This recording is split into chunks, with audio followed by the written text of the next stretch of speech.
এমন কিছু আপনাদের শোনাতে যাচ্ছি, ভিডিওটি দেখে তারপর কমেন্ট করবেন। আগে মনোযোগ দিয়ে ভিডিওটি শুনুন বা দেখুন এই ভদ্রলোক ভাইটি কি বলেন। যদি জুলাই সনদ আমার বাপে অস্বীকার করে তাহলে আমার বাপ না, আমার মাও যদি অস্বীকার করে তাহলে সে আমার মা না, আমার বোনও যদি অস্বীকার করে তাহলে সে আমার বোন না। আর আমি এই জুলাই সনদ আপনারা কিভাবে অস্বীকার করেন?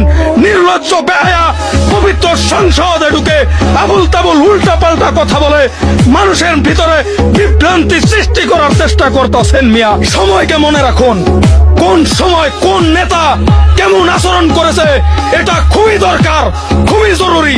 ইদানিং আমি দেখতে পাচ্ছি আমাদের কিছু ছেলেপেলে সংসদের ভিতরে কিছু গুরুত্বপূর্ণ কথা বলেছে, সেই কথাগুলো আমাদের বড় বড় তারকা নেতারা নিজেই পারতেছে না।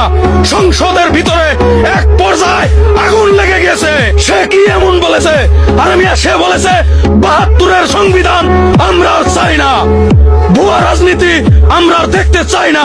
এই নতুন বাংলাদেশ, নতুন মানচিত্র পেয়েছি, নতুন পতাকা পেয়েছি, সংবিধানও নতুন থাকবে। বিশ্বাসঘাতকতার মূল্য আপনাদের একদিন দিতেই হবে। সে বলেছে প্রমাণ ছাড়া রাজনীতি আমরা চাই না, চাই না, চাই না। আর কয়েকটা কথা বলেছে, আপনাদের নিচে থেকে উপর পর্যন্ত আগুন লেগে গেছে। সুপবিত্র সংসদ ভবনে আপনারা বিশাল বড় খেলা জমাইতেছেন। মিয়া, এগুলা শুধু আপনার ওই ৩০০ এমপি দেখেন, বিষয়টা এমন না। দেশ বিদেশ সোশ্যাল মিডিয়া অল প্রবাসী ভাইরা এগুলো রেকর্ডিং করে রাখতেছে। মিয়া, আপনাদের এমন কাণ্ড দেখে এখন তো আমার সেই প্রিয় আল্লামা সাইদির লাইনটা মনে পড়ে গেল যে বেশি বাড়াবাড়ি কইরো না, পালানোর জন্য ইন্দুরের গর্ত খুঁজে পাবা না। ১২ কোটি মানুষ গাছের গোড়ায় নাড়া দিবে, মামু বাড়ি দিল্লি গিয়ে পড়বে। তো সবাই সতর্ক থাকবেন, সাবধানে রাজনীতি করবেন।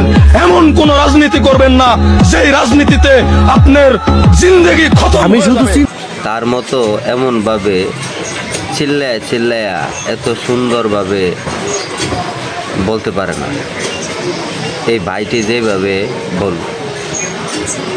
ধন্যবাদ সবাইকে ভিডিওটি দেখার জন্য।